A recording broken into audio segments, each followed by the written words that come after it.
En 1696, William Kidd era un famoso veterano de las batallas navales británicas contra los franceses. Alcanzó el rango de capitán y trabajó como corsario, saqueando barcos enemigos al servicio del gobierno de Su Majestad.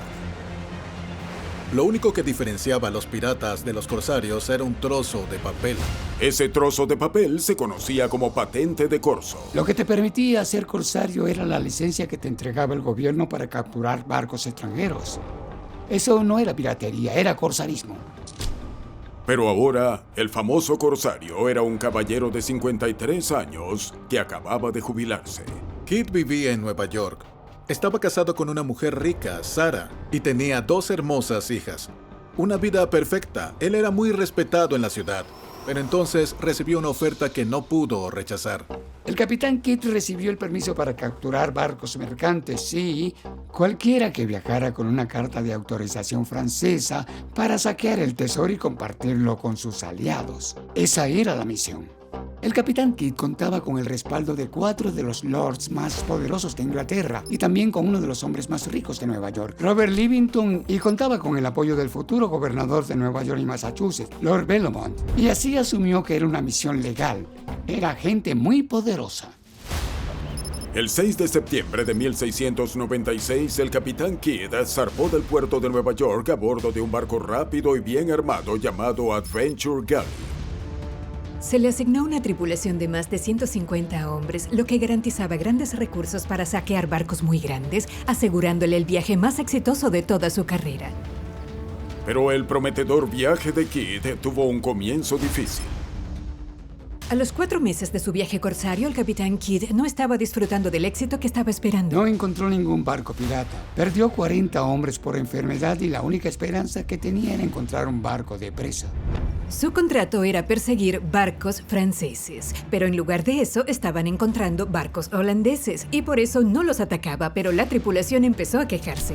Kidd no podía atacar a un barco que navegaba bajo la bandera de una nación que no estaba en guerra con Inglaterra, pero su tripulación se estaba desesperando.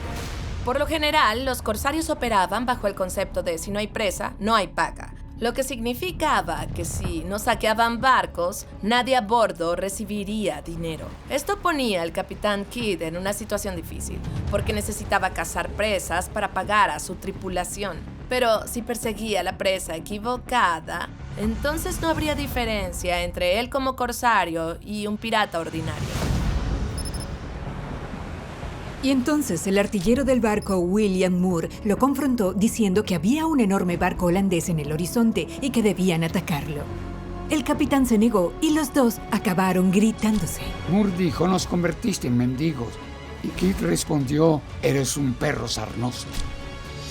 El capitán Kidd cogió un cubo y se lo rompió en la cabeza a William Moore, partiéndole el cráneo. A la mañana siguiente, Moore falleció a causa de sus heridas. Kidd dijo que no fue su intención, pero el médico sospechó que era mentira. Muchos miembros de la tripulación también llegaron a creerlo.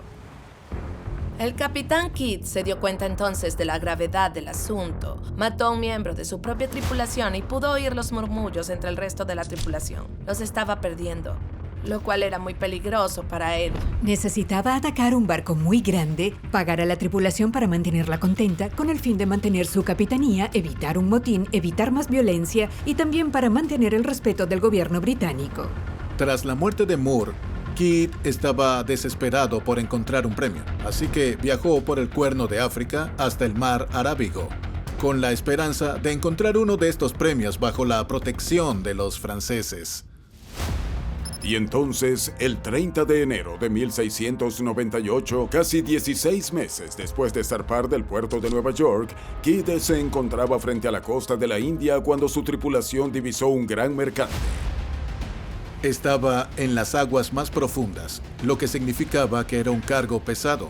Navegaba con colores franceses y eso era perfecto para Kidd, porque su licencia le daba el derecho a saquearlo todo. Era un premio legítimo.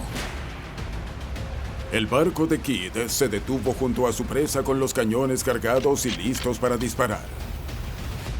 El mercante se rindió rápidamente. La suerte de Kidd finalmente cambió. A bordo estaba el tesoro por el rescate de un rey.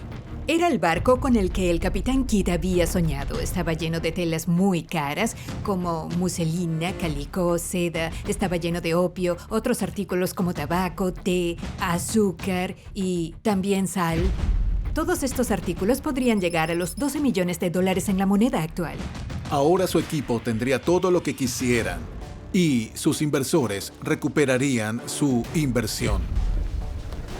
Kidd encontró un cofre muy grande cerrado con 2 candados de hierro y para su absoluto asombro estaba lleno de lingotes de oro, plata, monedas, rubíes, esmeraldas, diamantes, por un total de unos $2,4 millones en moneda actual. Pero el problema era que Kidd descubrió que se trataba de mercaderes armenios en un barco indio con tripulación local. Y el capitán era un inglés que presentó una carta de autorización francesa y también dijo que era una captura legítima. El barco mercante Kedah estaba bajo la protección de los franceses. Llevaba una autorización francesa, pero en realidad era un barco del Gran Mogol. El Gran Mogol, Aurangzeb Alamgir, dirigió el Imperio Mogol de la India, gobernando una vasta extensión del sur de Asia. El capitán Kidd sabía que ahora estaba acorralado, no solo por el mogol propietario del barco, sino por los ingleses que tendrían que responder ante el mogol por lo que hizo. Y aún tenía que asegurarse de que el tesoro fuera a parar a la tripulación que ya había demostrado ser capaz de amotinarse. Y la cuestión de si se trataba de un objetivo legítimo o no quedó clara para el capitán Kidd. Necesitaba conservar la carta francesa como prueba. Eso legitimaba el botín. Kidd tenía el Adventure Galley, el Kedah y todo ese tesoro. Ahora tenía que llevar ese tesoro de vuelta a Nueva York. Empezaron a hacer escalas por el mar Arábigo, vendiendo todo el cargamento posible para convertirlo en divisas. Lo que estaba haciendo era liquidar esos activos e invertirlos en oro y plata. Eso facilitaba el transporte y el pago de las facturas. Pero la Adventure Galley estaba en pésimas condiciones. Había navegado muchos kilómetros en condiciones adversas y tenía fugas, así que se dirigieron a la costa de Madagascar. Navegaron hacia el sur hasta la isla de San Mary en la costa de Madagascar. Era un pequeño puerto pirata, y ahí fue donde Kidd se preparó para su viaje de regreso. Durante esta escala en Madagascar, la tensión acumulada desde hacía tiempo entre Kidd y su tripulación finalmente estalló. Con la cantidad de dinero que habían saqueado del barco, se sorprendieron al descubrir que la cantidad que iban a recibir era mucho menor. Empezaron a amenazar con abandonarlo a menos que recibieran una parte justa. Había un barco pirata en el puerto con una tripulación muy pequeña. Kidd ordenó a sus hombres que lo atacaran, pero sus hombres respondieron, y cito, «Preferimos meterte 2 balas de pistola», y se amotinaron. Ese día solamente perdió a 98 hombres. Eso dejó solo un puñado de miembros bajo el mando de Kidd. El barco pirata estaba ahora en condiciones de atacar a Kidd, pero no tenía hombres para manejar sus armas y huir. Puedes imaginarte qué debió sentir al tener que huir lo antes posible. Los otros piratas sabían que tenía una fortuna. Lo que hizo fue llevarse todos los bienes robados que pudo de la Adventure Galley, quemó el barco, lo hundió y luego zarpó en el Kedah con lo que quedaba de su tripulación, más o menos 13 personas. Kidd dejó atrás Madagascar, la Adventure Galley y un misterio imperecedero. ¿Qué ocurrió con el tesoro que llevaba a bordo?